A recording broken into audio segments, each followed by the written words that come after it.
سورۃ نساء آیت نمبر 171۔ اللہ تعالیٰ اہل کتاب کو فرماتے ہیں، اے اہل کتاب لا تغلو فی دینکم، کہ اپنے دین میں غلو نہ کرو۔ پچھلی رکوعات میں اہل یہود کا ذکر تھا، اس آیت میں عیسائیوں کا ذکر ہے کہ ان کو اللہ تبارک و تعالیٰ نے قرآن کریم میں دوسری جگہ پر بھی فرمایا کہ لا تغلو، تم غلو نہ کرو، حد سے تجاوز نہ کرو۔ غلو کیا چیز ہے؟ غلو کہتے ہیں، غلو کا لغوی معنی ہے کہ حد سے بڑھ جانا، یہ غلو ہے۔ اور شریعت کی اصطلاح میں غلو کہتے ہیں کہ شریعت نے جو حد بندی قائم کی ہے، اس حد بندی سے آگے بڑھ جانے کو غلو کہتے ہیں۔ اس لیے نبی کریم صلی اللہ علیہ وسلم نے فرمایا لا غلو فی الدین، کہ اب غلو دین میں جائز نہیں ہے۔ تاکیداً اور سختی سے منع فرمایا کہ غلو کسی صورت بھی جائز نہیں ہے۔ یہی غلو کا نتیجہ ہے کہ عیسائیوں نے حضرت عیسیٰ علیہ السلام کو خدا کا بیٹا بنا لیا۔ اسی غلو کا نتیجہ ہے کہ یہود نے حضرت عزیر علیہ السلام کو خدا کا بیٹا بنا لیا۔ اسی غلو کا نتیجہ ہے کہ کسی نے حضرت علی کرم اللہ وجہہ کو نبوت سے بڑھا دیا۔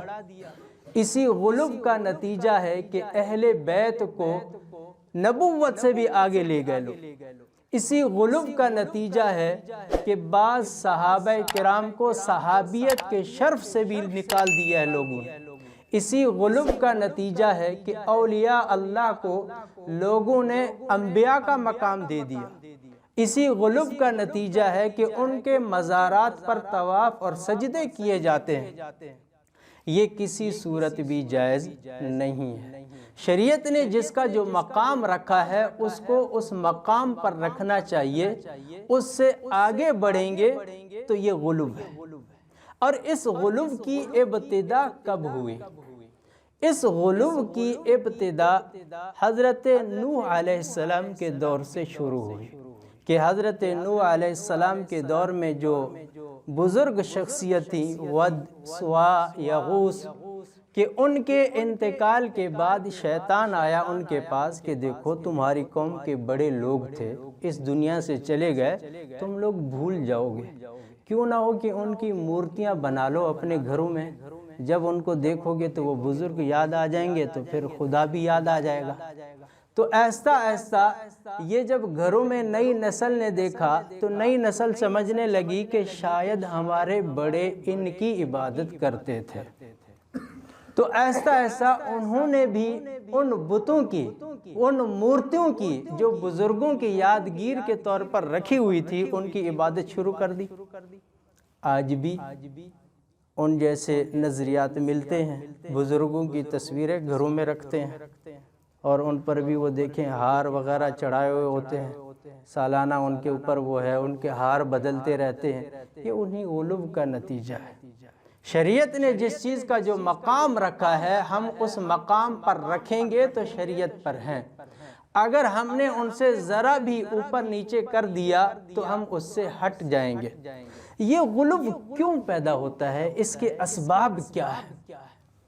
سب سے پہلی بات تو یہ غلو پیدا ہوتا ہے جہالت کی وجہ سے۔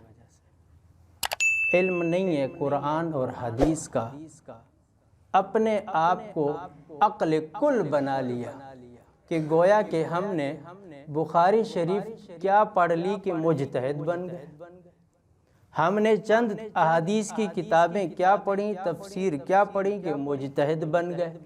پھر بڑوں کو بھی نکال دیا، اپنے آپ کو کہنے لگے جو ہم نے سمجھا وہی سب کچھ ہے۔ یہ ہے غلو کی ایک صورت۔ دوسری صورت علم ناقص۔ علم ناقص یہ ہے کہ نہ تو پورا علم قرآن کا ہے، نہ پورا علم حدیث کا ہے۔ قرآن اور حدیث کا علم ہے تو صحیح، بہت کم ہے، قلیل مقدار میں ہے، جس کی وجہ سے یہ غلو پیدا ہو گیا اور دین مسک ہو کے رکھ گیا۔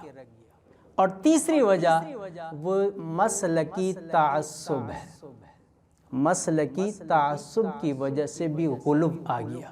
اس کی مثال یہ ہے کہ ایک شافعی المسلک عالم تھے، امام قفال رحمۃ اللہ علیہ کے بارے میں آتا ہے، وہ تھوڑا متشدد تھے۔ انہوں نے کہا کہ میں آج آپ کو نماز سکھاؤں؟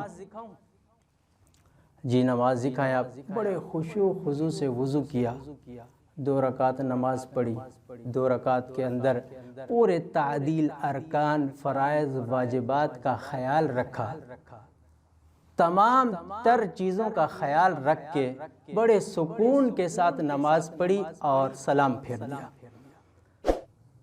پوچھا کہ یہ نماز جو ہے، یہ نماز ہے امام شافعی رحمۃ اللہ علیہ کی۔ اچھا اب آپ کو دوسری نماز دکھاؤں؟ جی دکھائیں۔ کتے کا چمڑا منگوایا جو دباغت دیا ہوا تھا، اور نبیذ تمر سے وضو کیا، اور اس چمڑے کے چوتھائی کے اوپر نجاست لگا دی، اور پھر نماز شروع کی۔ نماز کے اندر فرائض کا تو خیال رکھا، مستحبات کا خیال نہیں رکھا، اور جب تشہد پڑھ لی، تشہد کے بعد ہوا خارج کی اور کہا کہ نماز ہو گئی۔ یہ نماز کون سی ہے؟ یہ امام اعظم ابو حنیفہ کی نماز ہے۔ اب دیکھیں پیش کرنے کا طریقہ کیا تھا، پیچھے پس منظر کیا ہے؟ اسی تعصب کی وجہ سے غلو آ جاتا ہے۔ اس غلو کی وجہ سے ہم دین سے بھی دور ہوتے چلے جا رہے ہیں۔ اسی غلو نے ہی نبی کریم صلی اللہ علیہ وسلم کا ارشاد ہے کہ پہلے جب امت میں بگاڑ آیا کرتا تھا تو اللہ تعالیٰ انبیاء کو بھیجا کرتے تھے، میرے بعد کسی نبی نے نہیں آنا، اگر تم کامیابی چاہتے ہو تو اعتدال میں رہو، اعتدال میں رہنا۔ اب یہ ہے، اب اسی طریقے سے ہم لوگوں نے خواہشات نفس کی اتباع کرتے ہوئے بھی غلو کر دیا۔ مثال کے طور پر ایک صاحب تھے، ان کو خون نکلا، ان کا خون نکلا۔ اچھا جب خون نکلا تو امام اعظم ابو حنیفہ رحمۃ اللہ علیہ کے مسلک پر وضو ٹوٹ گیا، امام شافعی رحمۃ اللہ علیہ کے مسلک پر وضو نہیں ٹوٹا۔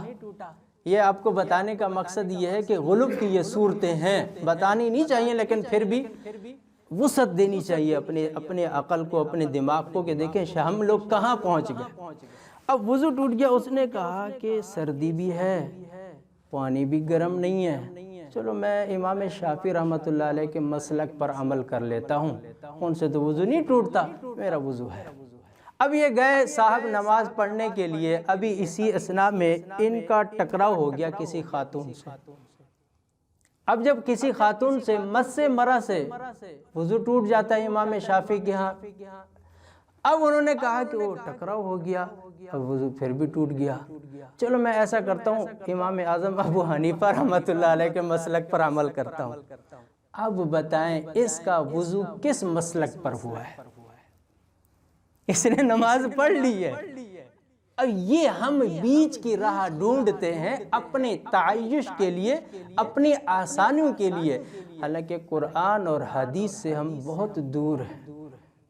اور دوسری بات یہ ہے کہ دیکھو بھائی، میں قرآن کو سمجھوں اور اپنا ایک نظریہ بنا لوں کہ بھائی بس قرآن یہی کہتا ہے، یہی بات ہے، اور دوسرا یہ ہے کہ میں سمجھوں کہ نہیں فلاں محقق نے یہ بات کہی ہے، میں ان کی تصدیق کرتا ہوں، فلاں محقق نے یہ بات کی ہے، میں اس کی تصدیق کرتا ہوں۔ کل قیامت کے دن اگر پکڑ ہو جائے میری، اگر میں کہوں گا کہ میں نے اپنے آپ سمجھا تھا تو پکڑا جاؤں گا، اگر میں کہوں گا کہ نہیں میں نے تو اپنے آپ کو عقل کل نہیں سمجھا تھا، میں نے تو فلاں کی تحقیق کو قبول کیا تھا، اے باری تعالیٰ آپ اس کو پکڑیں۔